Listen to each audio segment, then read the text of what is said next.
இது புதுசாக ஒரு உபதேசம் ஒன்று எழும்பி இருந்தது. ஷின்சான்ஜி அப்படின்ற ஒரு உபதேசம். அந்த உபதேசத்தில் என்ன செய்கிறார்கள் அப்படின்னு சொன்னால், எல்லாமே வேத வசனம், எல்லாமே அப்படின்னு சொல்லிட்டு ஒவ்வொன்றும் ஆண்டவர் இயேசு அப்படின்னு ஆரம்பித்து எல்லாத்தையுமே அப்படிதான் அப்படின்னு சொல்லிட்டு நல்ல திசையிலேருந்து வேற ஒரு திசையில் மாற்றி ஒரு மனுஷனை கடைசியில் கொண்டு வந்து நிற்க வைக்கிறாங்க. லீ மேன் ஹீ அப்படின்ற ஒரு மனுஷனை கொண்டு வந்து நிற்க வைக்கிறாங்க, கொரியன்.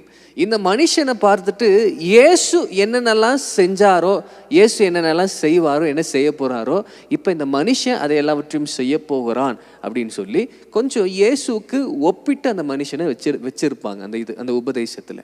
நிறைய இந்தியர்களை, நிறைய ஆப்பிரிக்கன்ஸை, அதே நேரத்தில் நிறைய அமெரிக்கன்ஸை கூட இந்த நாட்களில் வந்து அவங்க வஞ்சித்து கொண்டு இருக்கிறாங்க. ஆனால் யாரெல்லாம் வசனத்தை தெரியாமல் இருக்கிறாங்களோ அவங்க எல்லாருமே அதில் விழுந்து மாட்டி கொண்டு இருக்கிறாங்க.